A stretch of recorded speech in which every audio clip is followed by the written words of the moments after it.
Well, ladies and gentlemen, boys and girls, welcome back to the A-League Couch Critics, and a big warm welcome to Samuel. How are you going? You're back on the couch chatting about football. What's happening? Yeah, it's nice to be back. Thanks, Bradley. Yeah, just busy kids, Mm, college, stuff to mm, do, but there's football, so here to chat. So close to yeah, A-League season. So, yeah, I'll get back. I'll get back. How you yeah. It going, must be Bradley? less. Yeah, no, I'm doing pretty well. Less than a month to the start of the season, so I'm keen. Yep. And it looks like Graham Arnold watched my previous video because he's resigned from the job, and we have a new coach to get excited, to get frustrated and vocal about. Maybe, I don't know. We've got a new coach to discuss, and it's Tony Tony Popovic. How exciting. Tony Popovic Oh, is the new Australian national team coach. Do you could think you that would have imagine if happened a couple of months ago? just can you picture the flashbacks everyone would be getting if it was Gustafsson? Like, He'd oh my definitely be god. a lot. He'd be a lot more upbeat than Tony Popovic. Tony Popovic is a guy I would not want to cross, and Tony G is a guy that you'd have a good night Yeah. out on the beers with. Yeah, Popovic. I don't think I expected it. Um, Even when the list of like potentials was put out there, I was like, surely not, right? Like I know he's Mm, available, mm, but surely not. But here he is. So just quietly, I know it's obviously hasn't happened, but my pick would have been Zinedine Zidane. Like let's have some fun. Let's, we need someone who can win games, and let's go Zizou. And all our That would rego fees have just gone up by $200. I, just think of the fun though. Is Popovic going to be fun?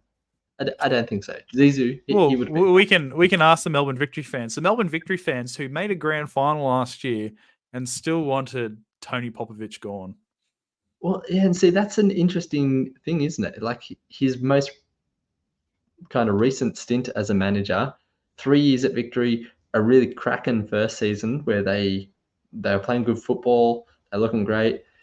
Mm, Second season, Popper syndrome came in hard with a mm. healthy dose of bucket to just add to Bucket for the that season. Victory Yeah. season. Um, so they just really dropped off a cliff. Mm, Surprisingly, didn't get the wooden spoon that year because, but it was just like we've seen Popper do that second year at clubs not go well, and then he turned it around. And to their credit, Victory were a really good side, really strong most of last season. Obviously, Mariners were the strongest, but mm. Victory were there all season and made another grand final, but the whole season, Victory fans just weren't they weren't loving it. Uh, Mm. I think they had some players who really kind of pulled them through that season. Machach, Right. Yeah. the other Zizou, he did a lot for them. But yeah, so it's interesting that Victory fans, particularly, who were like, "Nah, get rid of him, let's move on," are now also kind of being like, "Yeah, pop up for." Yeah, I find that weird. Yeah.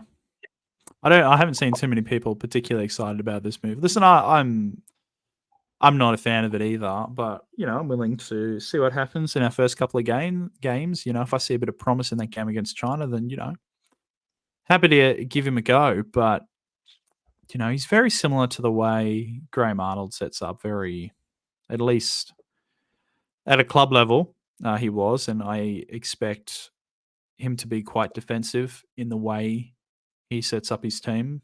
I don't think we're going to see much major changes tactically. Um, which is I don't know. I don't know. I want to see my team looking confident. And when we played against Bahrain and Indonesia, there wasn't a lot of confidence. There was, let's just throw it in the box, crosses into the box, crosses in the box. It's not working. Try something else. I'm hoping he'll have a plan B. Hopefully, be a bit different to Graham Arnold, but I don't think it will be. I think one of the strengths in just changing our national team coach is it might just bring some fresh ideas. So, particularly in these last couple of fixtures, there's been a bit of I guess people haven't liked the midfield particularly. There hasn't been enough turning and going forwards, and there hasn't really been anybody kind of playing in behind the striker. So we kind of had more of a flat three in the midfield without much progression through there. Tony Popovic at least has kind of favoured a 10 or a second striker kind of playing off the front man. You look at all his kind of best teams. Even with the Wanderers, he really liked a strong player, creative player in behind the striker. And at Victory too, sometimes that was using two strikers who kind of complemented up, and one could come deeper. Like Fornaroli would often drop deep to kind of be that second striker. So that's maybe exciting, having someone like Yangi up top or Mitch Duke up top, but then having someone actually in behind. So it might just change up the way we use that midfield. Maybe he can put even more emphasis on getting someone like an Alex Robertson to really commit to the Socceros, or just find different ways of using players and unlock their abilities. But I don't see it changing too much. I think we maybe just change slightly to a second striker, number 10 in behind, as the only real difference. Like defensively, we're fine against smaller nations. Really, it's what we do with the ball. It'll be interesting, the game against Japan and Saudi Arabia. That's our other big kind of clash, right? What we do defensively against those teams. I think there's not too much difference really between how Popper would set up a team though and Graham Arnold. So yeah, for me, that's why it's an interesting decision. It feels to me like he was available and he was cheap. Like, even if you look at Australian managers, like, yeah, they didn't go out and try and break a contract of a Muscat or a John Hutchison who's doing really well. They didn't, they didn't really push the envelope too much. It was like, we need a manager for the next game. Popper's there, let's go. So yeah, I find it a little disappointing, in all honesty. Yeah, I would have liked Kevin Muscat. He's doing great things in China, and we would have just been a brutal team to play. Studs up on the knee, every tackle. But obviously he wasn't available. I liked Peter Klemakovsky, I think his name is, over in Japan. He's been an assistant to Ange Postecoglou for a while as well. He's doing great things in Japan. I think it's FC Tokyo he's coaching. Yeah, FC Tokyo. I like, in a way, I'm not surprised they've gone with the same way Graham Arnold, because Graham Arnold hasn't been sacked. He's made the decision to resign. He wasn't. I saw an interview on Fox Sports. It seems like he wasn't really enjoying it anymore and was quite frustrated. I think there are, and I think he's made before, and Ange Postecoglou before, and we've made a lot of legitimate points about the way football in Australia can change to help benefit the national team. But I'm not surprised they've gone someone similar to Graham Arnold, because Graham Arnold hasn't been sacked, although he probably should have been sacked after those two performances. They want someone that's familiar.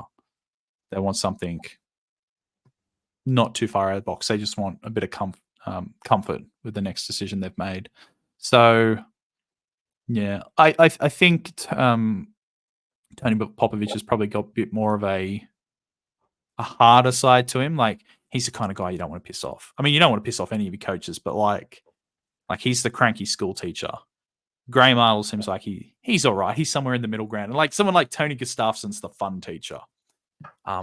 So in a way, Tony Popovic seems a bit scary. So maybe he could get a few players offside, or maybe he could get a lot more players to, really work hard. I think he'll have them pretty fit as well. He'll work his teams pretty hard as well. Well, that's one of the things is sometimes people really, really do take to international management, and that's where they thrive. And like Popovic, he's had success.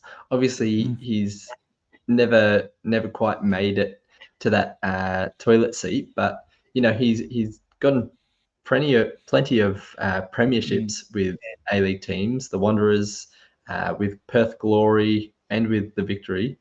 And he's won a Champions League as well. Yeah, he's won it. the only Australian coach to win the the Asian Champions League. Mm. He's got that under his belt, but international management is such a different beast. Like Graham Arnold, to his credit, actually made that transition quite well. But you only have the players in short camps. I don't know how much you can actually do fitness-wise with them. You're really just relying on how they turn up to international camps and kind of encouraging them to do the work at their clubs. He's never really been successful overseas either. He went to Turkey, last like 9 games. He went to Xanthi, and that was a basket case of a club.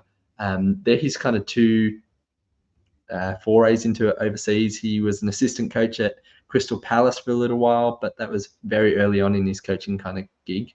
And like credit to him, like great player for Australia. He played in the A-Leagues. Like in terms of a known quantity for Australian football, yeah, great, fantastic. People know Tony Popovic.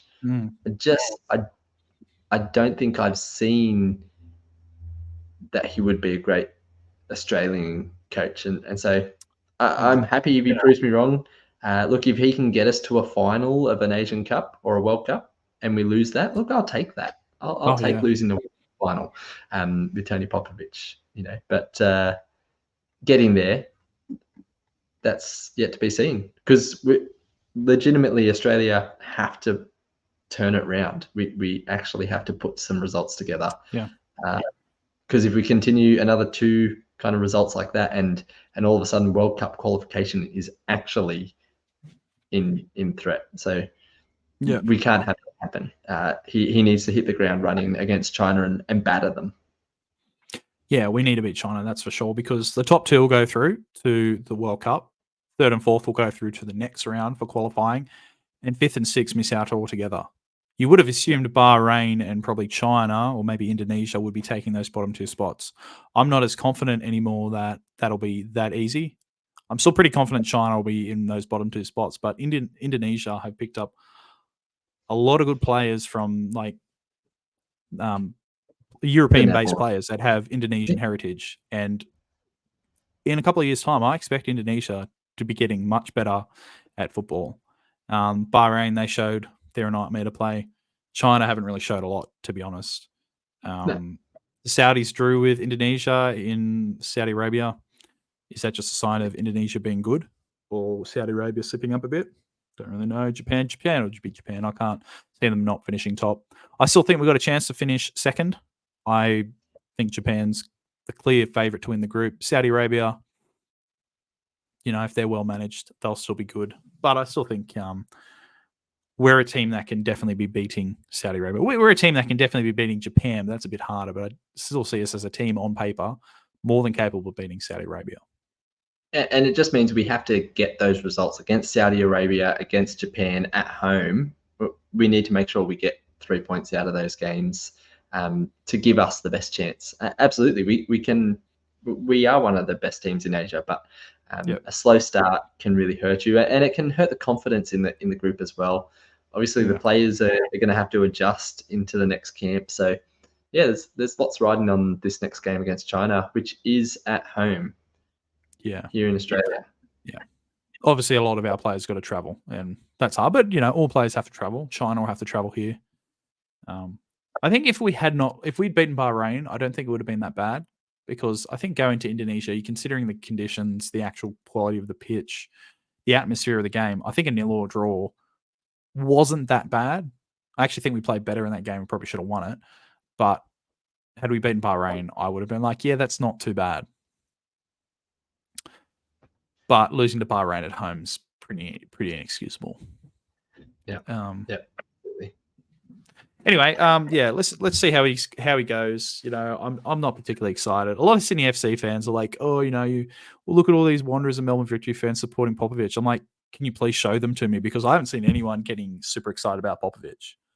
I've seen people going, all right, let's see how he goes, but I haven't seen anyone going, yeah, no, I'm super excited for this signing for Popovic as coach. So hopefully he proves us all wrong, though.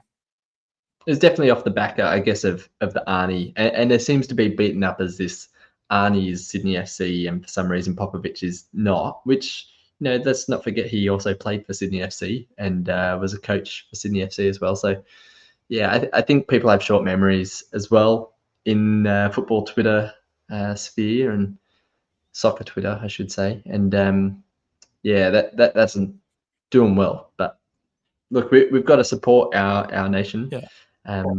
Anytime somebody's saying, I'm not going to support the nation because of who's the coach, well, yeah, maybe that's an issue. A coach doesn't make the nation, and the players, like Graham Arnold said as well, that they really do have to step up as well.